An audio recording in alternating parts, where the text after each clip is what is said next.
Мен барған жерде сол ауылдың қандай екенін білгің келсе, сол ауылдың ақсақалын қара дейді. Мен сол жерде киноға түсіп жүргенде сұрадым, мына ауылда үлкен ақсақал бар ма деп, сөйтіп едім, 100-ге келген ақсақал бар деді. Бәрекелді.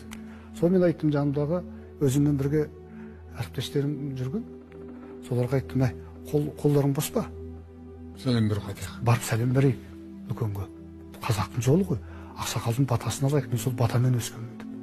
Содан Жеңіс деген баламыз бар, тағы бір 2-3 жігітті мен алып бардым жаңағы үйге. Ақсақал отыр екен. Барып амандастық, ассалаумағалейкум, уағалейкумассалам, ал төрлетіңдер деді. Сол төрлеп сөйткеннен кейін келін шай құйып отыр екен. Содан айтып жатыр, ата, мына осы ауылға келіп кино түсіріп жатқан балалар ғой.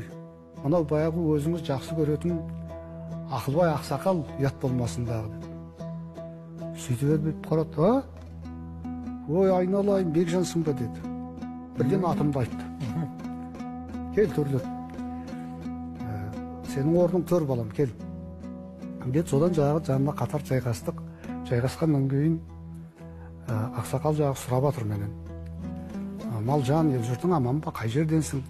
Содан жағы ұят болмасың қауысты ғой. Әлгі жаныңда жүретін Айгүлдің баласы. Сол Айгүлдің өз баласы ма? Деп. Жоқ, ол менің балам деді. Немереңді ойнайтын деді. Я, менің балам деді. Мағжан деп атын айтып жатыр. Солай ма? Оны көп жағы Айгүлдің баласы деп біз жүрдік деп. Содан, жігіт болған шығар деді. Соны айттым, я, жігіт болды аға, 24-ке келді дедім. Айналайын, жақсы. Үйленді ма деді. Жоқ, әлі үйленген жоқ дедім.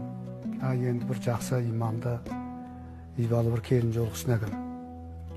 Тек жетімнен қыз алма деді. Ананы естіген кезде мен кәдімгідей бір түрлі болып қалдым. Енді түрлі тағдыр болады ғой деп. Бірақ сөзімді іркіп қала алған жоқпын. Ақсақалға айттым, ақсақал, енді қазақта тағдыр деген толғақты түйін бар. Астарын өліп қарасаңыз тереңіне тартып алып кетеді. Көгденен көңіл ойға да, қырға да сабылдырады.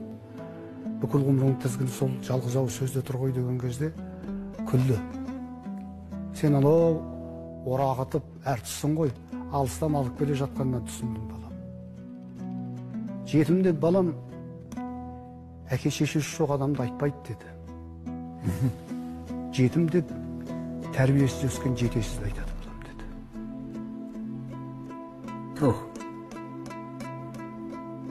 Жетім деп кімді айтады деді. Сасып қалдым.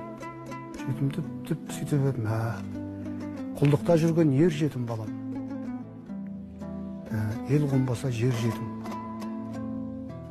Хакім адал болмаса бұқара байтақ ел жетім. Бағыт айған би жетім, қатынсыз қалған үй жетім. Қырға шықса белімде, бойға түссе дүземдеп, келінменен балаға қонақ болар шағында, басыңнан бағын кеткен соң кемпірменен шал жетім дейді. Мына мен жетіммін деді. Жоқ, айналайын, мен енді балаларым бар ғой, қатарым кеткеннен кейін жетім емей кімім мен деді.